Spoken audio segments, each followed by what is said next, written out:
Ele é apenas um personagem de sua época. Não é um super-herói que voa, tem superpoderes, não é um soldado super preparado com seu escudo incrível. Ele é apenas um personagem de uma época antiga, quase um romântico. E é sobre Indiana Jones e a Relíquia do Destino que eu quero falar nesse vídeo. Vambora! Mas antes do vídeo, vamos pedir o seu apoio aqui para o nosso canal. Se você gosta desse tipo de conteúdo, já deixe o seu like e também o seu comentário. E se não é inscrito, já se inscreva e acione as notificações para o YouTube te avisar quando subirmos um conteúdo novo. Agora vamos seguir com o vídeo. O primeiro filme com esse personagem Indiana Jones foi lá em 1981, Os Caçadores da Arca Perdida. Eu assisti no cinema, rapaz, aquilo foi impressionante, aquela aventura naquela telona, aquilo marcou uma, duas gerações, foi uma coisa incrível. Vieram, no total, 4 filmes, ou melhor, mais 3 depois desse primeiro. O último foi terrível, na minha opinião, o de 2008, aquela ali do Reino de Cristal, aquilo ali, não, aquilo ali eu gostaria de esquecer aquele filme.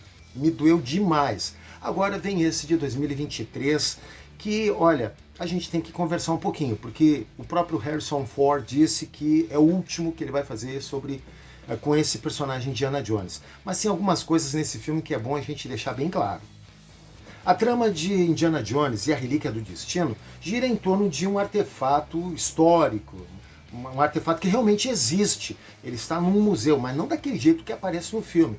O grande vilão de Indiana Jones nesse filme, mais uma vez, são os nazistas. A gente vê então um filme, na minha opinião, dividido em 2 partes. A primeira mostra o Indiana Jones ali no finalzinho da Segunda Guerra Mundial, envolvido com os nazistas, aquela coisa toda, aquele encontro pela primeira vez ali com aquele artefato que vai levar toda a história, aquela perseguição. Ali o Harrison Ford ele foi rejuvenescido por CGI. Ali tudo bem, ali a gente deu uma enganadinha, a gente entrou na fantasia toda. Aquela perseguição toda inicial é bem Indiana Jones, quase Os Caçadores da Arca Perdida. A gente entrou nessa fantasia, eu me diverti, eu vi, poxa, é o meu personagem, é aquele que fez toda aquela minha fantasia lá da década de 1980. O problema veio depois, quando passa tudo isso, porque depois dessa grande perseguição lá no começo, o filme dá um salto lá para a década de 1960, mais precisamente 1969. E aí a coisa toma um outro rumo que eu não sei se foi tão interessante assim. Eu até achei um pouquinho sonolento. Os filmes do Indiana Jones, eles envolvem sempre artefatos mágicos, ou deveria ser sempre assim. O filme de 2008 não foi. Os Caçadores da Arca Perdida tinha aquele elemento mágico, que a gente ficava naquele imaginário todo da arca, daquela Arca da Aliança, aquela coisa toda. Aí o filme de 2008 começou assim e de repente terminou com uma ficção científica que para mim não deu, eu não engoli muito aquilo ali. Para mim foi uma coisa assim, uma água na fervura. Eu pensei, bom, agora com esse 5º filme, eles vão recuperar aquele Indiana Jones lá dos Caçadores da Arca Perdida, o elemento mágico, aquela coisa toda. E na minha opinião entrou de novo um pouquinho nessa coisa de ficção científica, que daí de novo me deu uma esfriada, que foi chato, na minha opinião. Lá no começo do filme, o Indiana Jones está com um amigo dele, vendo alguns artefatos ali, alguns objetos antigos que os nazistas pegaram. Um deles é um objeto muito antigo, séculos e séculos antes de Cristo, que o amigo do Indiana Jones diz que é muito perigoso, tem que guardar aquilo ali ou botar fora, fazer um monte de coisa. O Indiana Jones faz o quê? Ele guarda. O amigo dele vem a morrer, vai lá para 1969, aí o Indiana Jones reencontra a filha desse antigo amigo dele, 18 anos depois, muito tempo depois. Aí ela se interessa por aquele objeto que o pai havia falado, aquela coisa toda. O Indiana Jones mostra onde está aquele artefato antigo, e aí começa toda uma história. Por quê?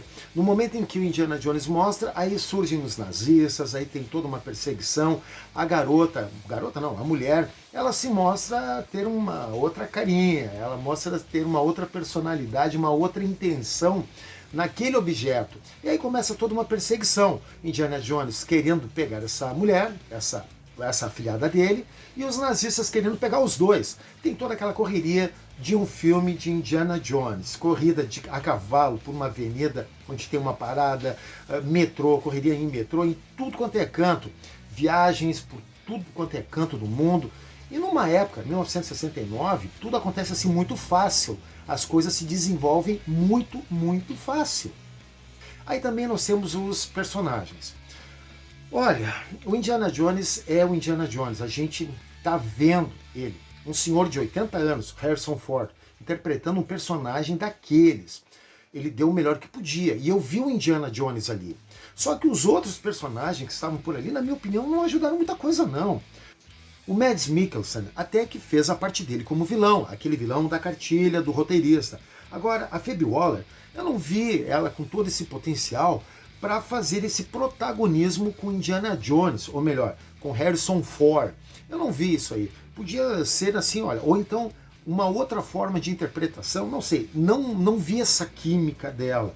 Usar o Antônio Bandeiras para uma coisinha só, umas pontinhas ali num filme como esse, também foi demais. Outros personagens ali foram muito fracos, até porque a interpretação foi muito ruim.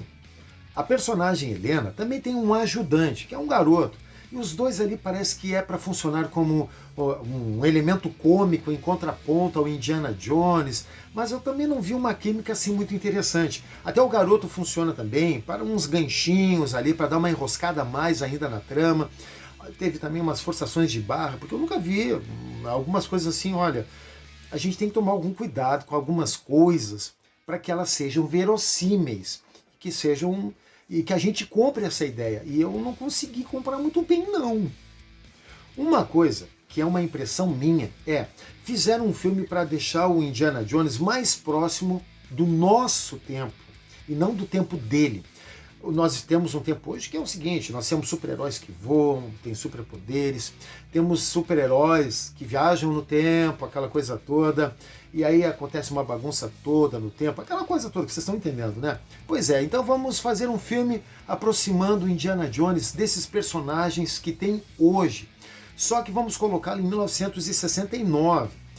E aí, naquelas cenas finais, depois de tudo resolvido, aquela questão lá do objeto mágico, né, ter sido resolvida, aí a gente vê o que resultou em toda aquela aventura envolvendo aquele objeto mágico, que não é mágico, para mim aquilo ali é um objeto de ficção científica.